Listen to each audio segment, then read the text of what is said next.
ओम शांति। आज मीठे मीठे शिव बाबा ब्रह्माचंद द्वारा कहते हैं, मीठे मीठे बच्चे, इस ड्रामा के श्रेष्ठ युग संगम की श्रेष्ठ आत्माएं आप हो। संगम युग की महिमा तो बच्चों ने जानी है। संगम युग अर्थात आत्माओं के चढ़ती कला का युग।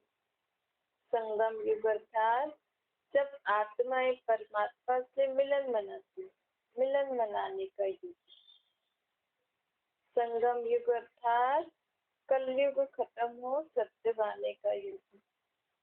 इस संगम युग पे आत्मा उत्तम बनती, कनिष्ठ से उत्तम बनती। बाबा कहते हैं इस संगम युग पर ही परमात्मा सृष्टि पर आते हैं। ये है सृष्टि का अमृत वेले का समय। संगम युग को विशेष वरदान मिला हुआ। संगम युग में ही वरदाता हम आत्माओं की वरदानों से झोली भरते। आप सबकी बुद्धि रूपी झोली वरदानों से बाबा ने भरी है ना। तो बाबा कहते हैं तो जो भरी है, अब औरों को भी हमें ऐसी ही बाबा का ज्ञान सुना, उनकी बुद्धि को भी वरदानों से भरना। वरदानों का खजाना ऐसा है जो जितना औरों को दोगे ना, उतना आपने और भरता जाएगा। तो देते जाओ, बढ़ता जाएगा। जितना बांटना चाहते हो उतना देते जाओ। देने की विधि क्या है? औरों को सुनाओ, अनुभव करो, फिर अनुभव औरों को सुनाओ। क्योंकि ये सभी आत्माएं हमारा परिवार है ना। हम सभी आत्माएं भाई भाई। तो अपने परिवार को खाली देख नहीं सकते हो ना। ऐसे सृष्टि की आत्माओं को भी, उन पर भी रहम करो। क्योंकि जैसा बाप वैसे बच्चे। बाप भी सभी पे रहम करता है ना। ऐसे आप भी रहम दिल बनो। तो सदैव यह चेक करो कि मैंने मर्जीफुल बाप का बच्चा बन कितनी आत्माओं पे रही। सिर्फ वाणी से नहीं, मनसा अपनी वृत्ति से वायुमंडल द्वारा भी आत्माओं को बाप द्वारा मिली हुई शक्तियां हमें देनी। ऐसा नहीं हम सोचे कि हम तो ज्यादा लोगों से मिलते नहीं है तो कैसे सुनाए। हम जितना बाबा को याद करेंगे, बाबा के ज्ञान के मनन चिंतन में रहेंगे, उतना हमारे मनसा शक्ति से वायुमंडल द्वारा आत्माओं को शक्तियां मिलती। तो बाबा कहते हैं तो मनसा सेवा करो। जब थोड़े समय में, अब तो थोड़े समय में पूरे विश्व की सेवा करनी। बाबा कहते हैं जितना स्वयं को इस कार्य में बिजी रखोगे, उतना आप भी विघ्नों से मुक्त रहोगे। जो आए दिन हमारे जीवन में कई ऐसी बातें आती है ना, अगर हम इस सेवा में बिजी हो जाएंगे तो वो सारी बातें भी सहज ही खत्म हो जाएंगी। क्योंकि हम औरों की मदद करते रहेंगे तो हमें औरों की भी दुआएं मिलेंगी। उससे हमारे जीवन की कई विघ्न समाप्त हो जाते हैं। माया जीत बनने का सहज उपाय है स्वयं को मनसा वाचा करना, बाप के कार्य में लगा लो। आप जब कमजोर बन जाते हो ना, तब विघ्न हम पे वार करते। हमारे जीवन में कोई भी बात आती है ना, वो क्यों आती है? क्योंकि हम कमजोर बन जाते हैं। आप कमजोर नहीं बने। बाबा तो सदैव चाहते हैं कि हर एक मेरा बच्चा मायातीत बने। तो जिससे प्यार होता है, वो जो चाहता है वही किया जाता है ना। तो बाप से आप सबका प्यार है ना। जब यह याद रहेगा कि बाप मेरे से क्या चाहता है, अब आत्माओं का बाप परमात्मा आत्माओं से क्या चाहता है कि आत्माएं सदैव मुझे अपने साथ रखें और विकारों से मुक्त रहें। सदैव शक्तिशाली बन मायातीत बने। माया आती तब है जब हम कमजोर बन जाते हैं। इसलिए हमें सदा ही कौन सी स्थिति पे रहना है? मास्टर सर्वशक्तिवान। मास्टर सर्वशक्तिवान बनने की विधि है चलते फिरते बाप की याद में कार्य करो। चलना फिरना कार्य भी करना है और बाबा की भी याद करना है, क्योंकि जब ज्यादा देर अगर हम बैठ के याद करते हैं ना तो और ख्यालात आते हैं। इससे अच्छा है बाबा के साथ खाना बनाओ, बाबा के साथ घर का काम करो, बाबा के साथ जो भी आप धंधा दौरी कर रहे हो वो करो, बाबा के साथ कहीं बाहर घूमने जाओ, वॉक करो, जो कुछ भी कर रहे हो वो बाबा के साथ। थोड़ा समय निकाल के थोड़ा बैठ के भी प्रैक्टिस करो अगर समय मिल रहा है तो बाबा कहते हैं माया जीत बनने का के लिए मास्टर सर्वशक्तिवान बनना है। मास्टर सर्वशक्तिवान बनने की सहज विधि है चलते फिरते याद की शक्ति और सेवा की शक्ति देने में बिजी रहो। और जितना हम मन से औरों के प्रति अच्छा सोचेंगे ना कि परमात्मा सर्व को शांति दे, सुख दे, शक्तियां दे, उतना हम सहज ही अपने मन की सारी उलझनों और जीवन के विघ्नों से निकल जाते हैं। क्योंकि जब हम खाना बनाते हैं, एक बनाए अपने लिए, एक बनाए सबके लिए, तो सबके लिए बनाएंगे तो अपने लिए भी हो जाएगा ना। तो जब हम सबके लिए अच्छा सोचते हैं ना तो ऑटोमेटिकली हमारा अच्छा हो ही जाता है।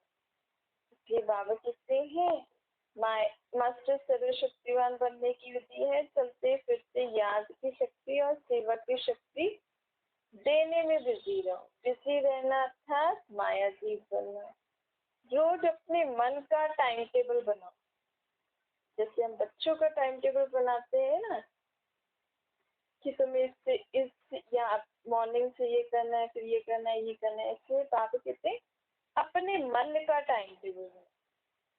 क्या मुझे सुबह उठती हूँ तो मन में कैसे विचार करके उठने हैं, फिर जब खाना बनाना है तो कैसे विचार करने हैं, किसी से फोन पे बात करना है तो क्या किस विचार से बात करनी है। ऐसे ऐसे करके आप जो कुछ भी सारा दिन करते हो ना वैसे अलग अलग मन का टाइम टेबल बना दो। वो तो है हम शरीर से कार्य कर रहे हैं, ये हमें घर का खाना बनाना है या जो भी वित्तीय करना है वो तो हम शरीर से तो कर ही रहे हैं, लेकिन हमारे मन में क्या चलना चाहिए?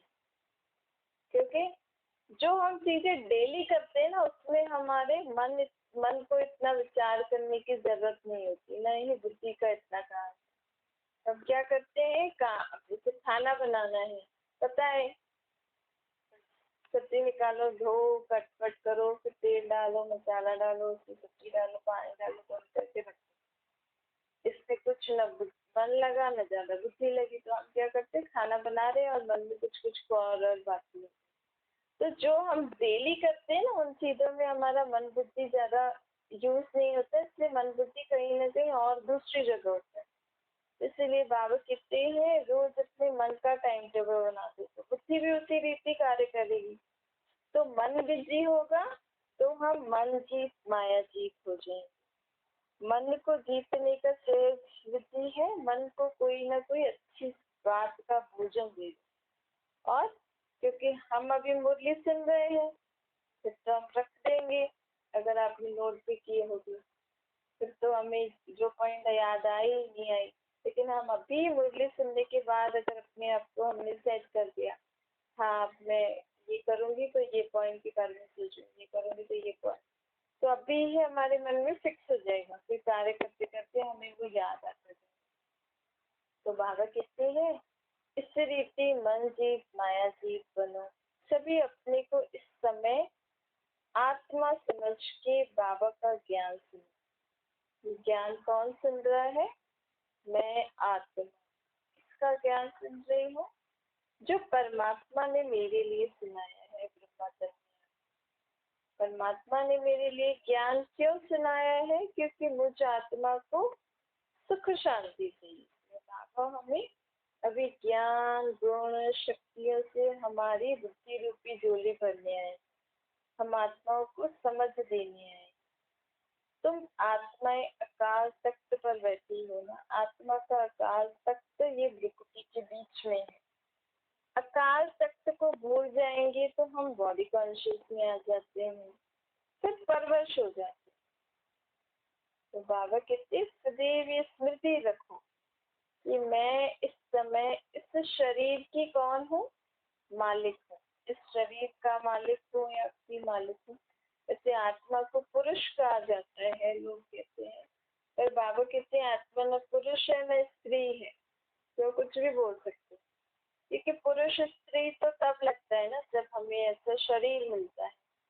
आत्मा तो आत्मा है, तो चाहे आप इसको मैं इस शरीर का मालिक हूँ या मालिक की मालिक को बोलो, तो मालिक अपनी रचना के वश कैसे हो सकता है। जब मैं आत्मा इस शरीर का मालिक हूँ तो मैं अपनी रचना मन बुद्धि और कर्मेंद्रियों के वश हो सकता हूँ, नहीं हो सकता हूँ। अगर मालिक अपनी कर्मेंद्रियों मन बुद्धि के वश हो रहा है तो क्या हो जाएगा, मोहताज हो जाएगा ना। तो ये अभ्यास करो और कर्म करते हुए अभ्यास करो। कौन सा, मैं आत्मा मालिक बन की सीट पर बैठा हूँ, मैं आत्मा मालिक बन अपने शरीर रूपी कर्मेंद्रियों से कार्य करा रहा हूँ। अर्थात मैंने जो मन द्वारा सोचा, जो बुद्धि द्वारा निर्णय किया, मेरी कर्मेंद्रियां वैसे ही चल रही हैं। मैं आत्मा अभी परमात्मा ज्ञान सुन रहा हूँ, तो मेरा मन भी उसी में लगा हुआ है या इधर उधर भागा हुआ है। तो ऐसे ऐसे करके अपनी मालिकपन की स्थिति की सीट पर सेट हो जाओ, फिर नीचे नहीं आ। सिर्फ रात को चेक नहीं करो, कर्म करते बीच बीच चेक करो क्या कि मैं मालिकपन की सीट पर सेट हूँ। वैसे भी कहते हैं ना, कर्म करने से पहले सोचो फिर करो। ऐसे नहीं पहले करो फिर सोचो, नहीं, पहले सोचो फिर करो, फिर निरंतर मालिकपन की स्मृति और नशे में रहेगी। इसलिए रोज सुबह तो जो आपको कार्य करना है वो आप अपना सेट करते ही हो, ध्यान मुझे ये करना है वो करना है। इसके साथ मन को भी हमें टाइम टेबल देना है। आत्मा को फिर मालिकपन के रूप में आत्मा सारा दिन कार्य कराएगी। संगम पर बाप आकर हम आत्माओं को ये मालिकपने की सीख देते हैं। सत्य त्रेता में मैं आत्मा मालिक बन के अपनी कर्मेंद्रिय और मन बुद्धि से कार्य कराती हूँ। द्वापर कलयुग में मैं आत्मा कर्मेंद्रिय और मन बुद्धि की गुलाम बन गई। अब भगवान क्यों आया है, आत्माओं को अपने मालिकपन की सीट देने की। तो बाबा कहते हैं, बाबा हमें इतनी ऊंची सीट दे रहे हैं, देखो हम अपनी खुद की सीट से उतर गए। बैठी मैं शरीर के अंदर हूँ लेकिन मुझे पता नहीं। बाबा तो आत्माओं को आप समान बनाने आए हैं ना, क्योंकि परमात्मा भी जब सृष्टि पर आते हैं तो अपने मालिक बनने के नशे में रहते हैं।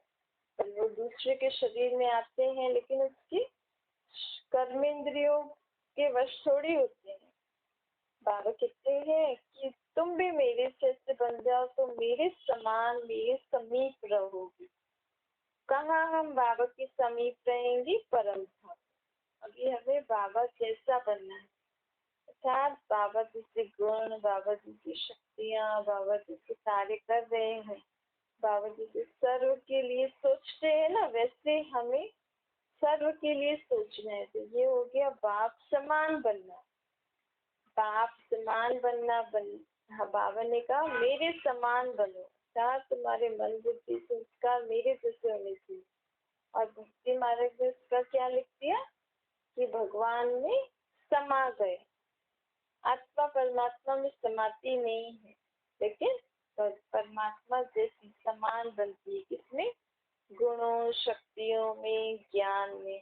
क्योंकि आत्मा परमात्मा का रूप तो एक है, रूप में तो वो दोनों समान है, सेम है।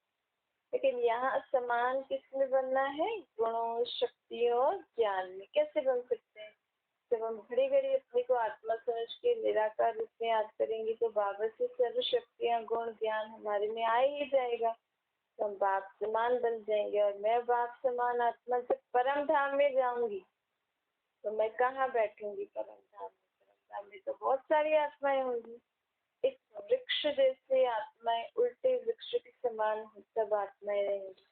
लेकिन मैं आत्मा बाप समान बन जाऊंगी तो मैं भी जब शरीर छोड़ूंगी तो बाबा के पास में जाके परम धाम में रहूंगी। क्योंकि सत्य त्रेता द्वापर कलयुग में तो बाबा आते नहीं है ना कि मैं बाबा के साथ पाठ बजाऊं।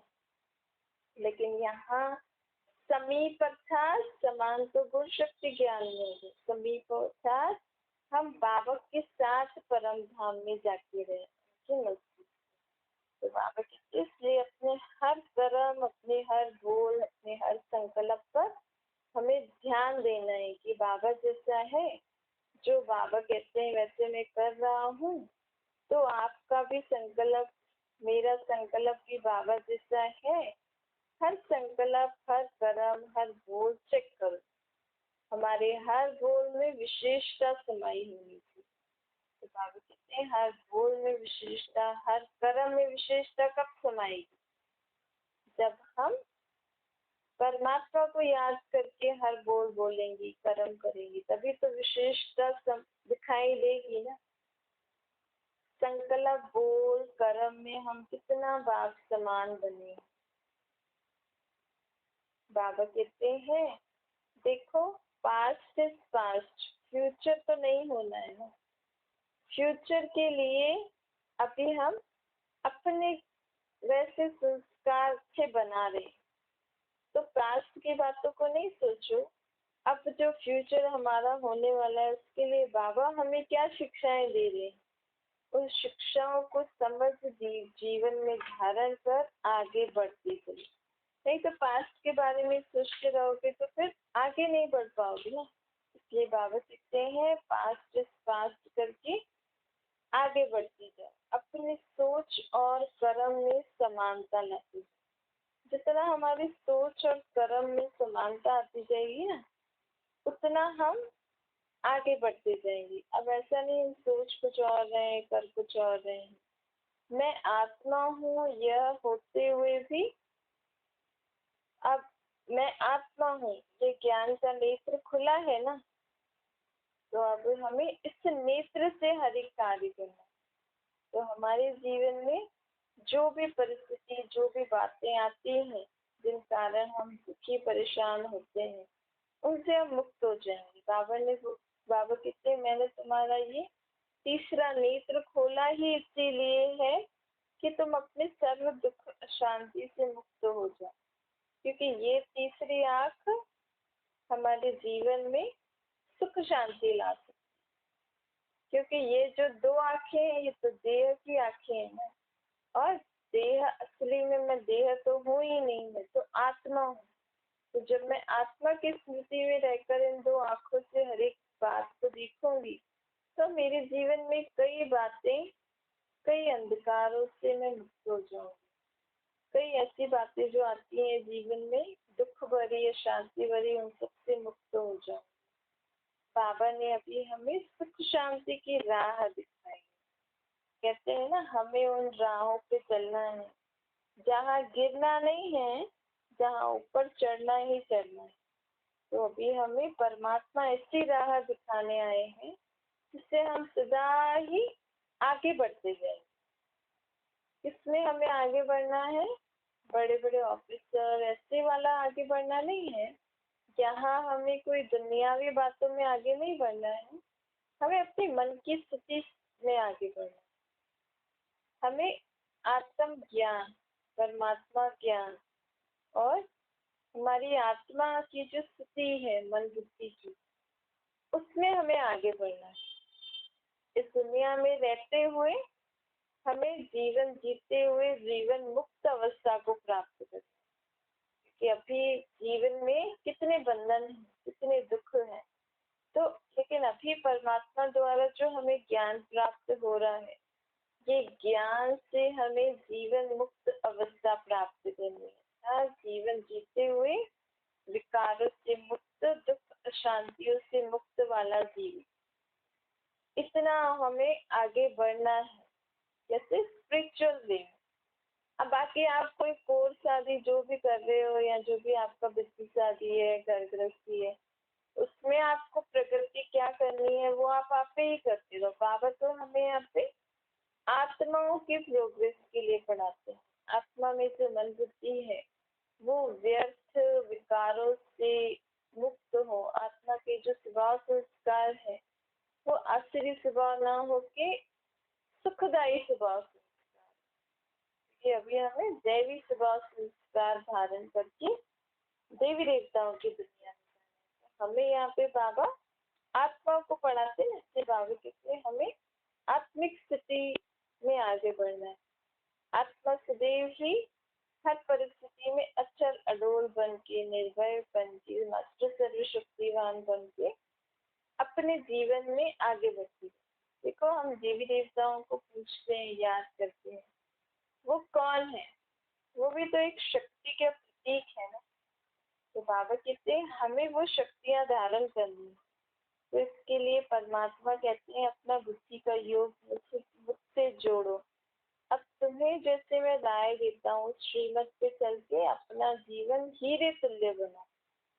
अपना बुद्धि योग बाप से लगाओ तो तुम्हारी बुद्धि भी सोने का बर्तन बन जाए। कहते हैं ना, सोने के बर्तन में शेरनी का दूध ठहरता है, परमात्मा ज्ञान भी किसमें ठहरेगा?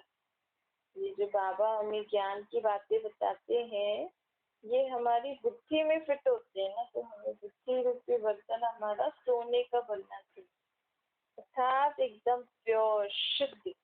जो पहले हम जिस रीति हर एक बात सुनकर विचार करके निर्णय करते थे, अब वैसा नहीं करना। अब परमात्मा की श्रीमत अनुसार ही हमें यथार्थ निर्णय करके जीवन में आगे बढ़ना। बाबा कहते हैं ऐसा कोई कर्म नहीं करना चाहिए जिसके पीछे हम ख्याल करें, पश्चाताप करें। इसीलिए वैसे तो रोज रात को बाबा बोलते हैं, लेकिन बाबा तो बोलते हैं घड़ी घड़ी हमें चेक करो। जब भी आपको भारीपन लग रहा है, आप अभी अभी ठीक से अभी अभी भारीपन है, तो इसी समय चेक करो मैंने ऐसा क्या किसी से बोला, किया या सोचा जिस कारण मेरी खुशी गायब हो गई, मुझे भारीपन हो रहा है। तो ऐसा कोई कर्म नहीं करना चाहिए जिसके कारण हमें पीछे पश्चाताप करना पड़े। झूठ नहीं बोलना, हमेशा सत्य बात की सत्ता रहना है। देखो बाबा भारत को स्वर्ग बनाने आए, तो बाबा कहते हैं बाबा के बच्चे भारत को स्वर्ग अपने तन मन धन से बनाते। तो यहाँ हमें किसी से कुछ मांगने की दरकार नहीं, हम स्वयं ही अपने तन मन धन से इस भारत को स्वर्ग बना रहे हैं। तो बाबा कहते हैं इसीलिए हमें अपना तन मन धन ट्रस्टी होके कार्य में लगा, मेरा मेरा की जगह सब तेरा तेरा करना। मार्ग में भी कहते हैं ना, सब बोलो तेरा है तेरा है तेरा है, लेकिन समझे नहीं थे तेरा है तो क्या हम सारा धन मंदिरों में दे दें? क्या हम सब जगह ये बस दान ही करते रहे तेरा है तो इन सबको ही देते रहे? तेरा है मतलब आपके पास जो कुछ भी है ना, वे ये समझो बाबा का है। बाबा कौन है? निराकार परमात्मा, जिसको हम भक्ति मार्ग में भगवान कहते थे, अब हमें पता लगा है वो मुझे आत्मा का बाप है।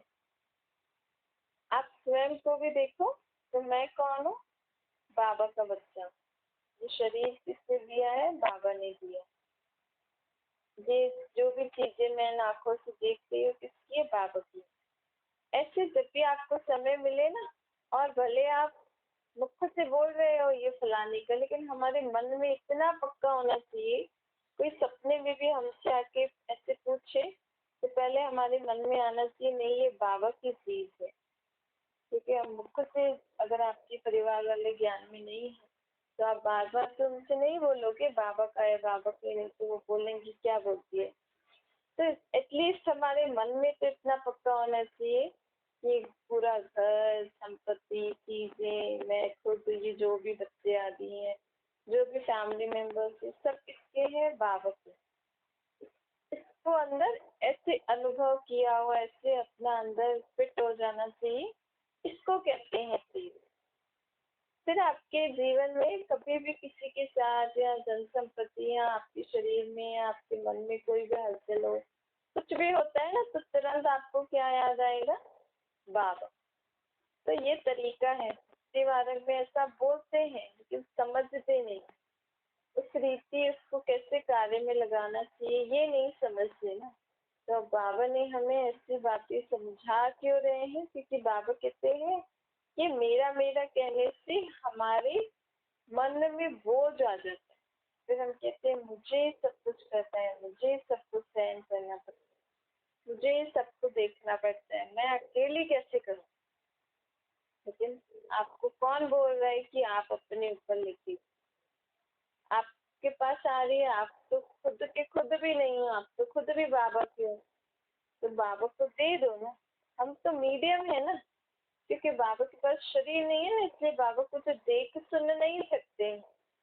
लेकिन हमारा, हम जब बाबा को निराकार रूप में याद करते हैं तो हमारी आत्मा उस परमात्मा से जुड़ जाती है। फिर हमारे मन में जो भी बातें होती है, जो भी हम देखते सुनते हैं, जो मन विचार करता है, वो मन बुद्धि द्वारा बाबा तक पहुंचते हैं। क्या तो एक है ब्रह्मा बाबा के थ्रू, ब्रह्मा बाबा को हम अनुभव करके ब्रह्मा बाबा से बात करें, तो या तो फिर शिव बाबा को हमें इस रीति बताना है, ऐसे नहीं कि भगवान तो सब कुछ देखता है, बाबा तो सब कुछ देखता है, नहीं। क्योंकि बाबा को शरीर नहीं है ना, बाबा आपकी आंखों से सब देखते हैं, बाबा आपके कानों से सब सुनते हैं, लेकिन कब सुन सकेंगे, कब देख सकेंगे? जब हम बाबा को याद करेंगे, क्योंकि लिंक तो जुड़ना चाहिए ना। जब तक हम फोन के चार्जर को स्विच में डालेंगे नहीं तो करंट कैसे फ्लो होगी? जब तक हम बाबा को याद नहीं करेंगे तो बाबा तक हमारी बात कैसे पहुंचेगी? ये हमें ट्रस्टी बन के सब कुछ तेरा तेरा तो हम करते हैं, लेकिन स्वयं को पूरा पक्का भी बनाना है, सब अनुभव भी करना है कि हाँ ये चीज मेरी अब मुझे अनुभव हो रही है, मेरी नहीं, ये बाबा की है। फिर बाबा को रोज अपना चार्ट भी देना है कि बाबा आपके घर में क्या क्या हो रहा है, आपका धर्म कैसा बढ़ रहा है, घट रहा है, क्या हो रहा है, आपके बच्चों के साथ क्या हो रहा है, इस शरीर में क्या हो रहा है, मन में क्या विचार है, ऐसे ऐसे करके बाबा को फिर बताना भी। अच्छा, मीठे मीठे से चीजें बच्चों की माता पिता बाप दादा का याद प्यार और गुड मॉर्निंग रूहानी बाप की सभी रूहानी बच्चों को नमस्ते। हमारी भी रूहानी माता पिता बाप दादा को याद प्यार गुड मॉर्निंग और नमस्ते। वरदान है स्व परिवर्तन द्वारा विश्व परिवर्तन के निमित्त बनने वाली श्रेष्ठ सेवादारी बने। आप बच्चों ने स्व परिवर्तन से विश्व परिवर्तन करने का कॉन्ट्रैक्ट लिया है। स्व परिवर्तन ही विश्व परिवर्तन का आधार है। बिना स्व परिवर्तन के कोई भी आत्मा प्रति कितनी भी मेहनत करो, परिवर्तन नहीं हो सकता। क्योंकि आजकल के समय में सिर्फ सुनने से नहीं बदलते हैं, लेकिन जब तक कोई चीज को देखते नहीं है ना कि हाँ ये ऐसे ऐसे ऐसे, तब तक वो लोग बदलते नहीं। कई बंधन डालने वाले भी जीवन का परिवर्तन देखकर बदल जाते हैं, क्योंकि जब हम ज्ञान में चलने लगते हैं तो बाबा की श्रीमत को पालन करते हैं, तो कई बार हमें लोगों से ऑब्जेक्शन भी आता है। लेकिन अगर वो हमारे जीवन में परिवर्तन देखेंगे ना कि नहीं इसके ऐसे करने के से इसका जीवन सुधर गया है, इसके मन बुद्धि में चेंज आया है, तो फिर वो आपको बंधन नहीं डालेंगे। तो बाबा ये जो कह रहे हैं ना, कई बंधन डालने वाले भी जीवन का परिवर्तन देखकर बदल जाते हैं। वैसे भी अगर ये ज्ञान में तो आते ही हैं ऐसे विघ्न कई बार, लेकिन जीवन में भी आप कोई भी कार्य करते हो तो कोई ना कोई प्रकार के लोग बोलने वाले होते ही हैं।